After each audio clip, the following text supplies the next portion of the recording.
This is gonna be such a fun video to do. Taxis versus Ubers. Now over the past year or so, Ubers in Melbourne have become really popular. And these days you hear people go, let's get an Uber. Let's call the Uber, not let's call a taxi. Ubers have changed like literally everything. And I remember the first time I ever got an Uber, the guy offered me a phone charger and he offered me some gum. I remember the very last time I was in a taxi, the guy was on his phone. He was texting and, actually no, he wasn't texting, he was on Facebook. We're driving down the street and he's got his phone down like this. He's got the wheel, he's driving like this. Let's go through some points about Uber. Number one, they actually care about you. The very second time, I was very drunk, and I usually only get Ubers when I'm drunk because I have my license.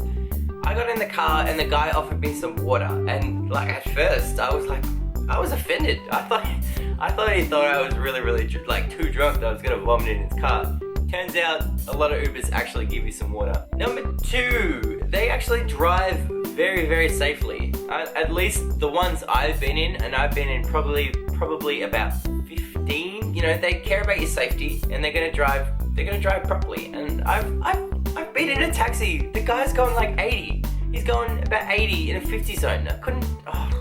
Number three, and this is just from my experience because taxi drivers of course do this, but many of them just sit there and drive. But you can actually have a conversation with an Uber, and it's a good conversation. You know, you can talk about whatever. I've had conversations where I've actually had a lecture from one Uber driver telling me that, you know, to work out what I want to do before I'm 30 because it gets really hard from there. Another really interesting person I met in an Uber was a neurosurgeon, and that was my last Uber driver I had. And yes, we looked him up. He was one of the 8, I think he said 8. He was one of the 8 neurosurgeons in Australia. He just drives after he finishes work just to clear his mind, which is I can respect that. I can respect that. Number 4, and I reckon this is the best thing ever.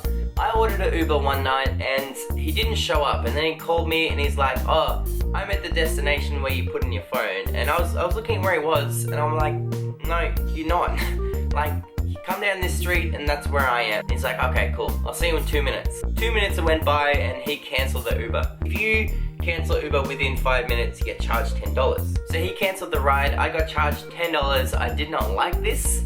So when I went home, it was 3 a.m. I emailed Uber and basically just said to him, this is the situation, this is what happened, and I don't like how you guys took my money. 3 a.m. within 20 minutes, I got a response from Uber saying, sorry about that, we looked into the situation, here's your $10 back.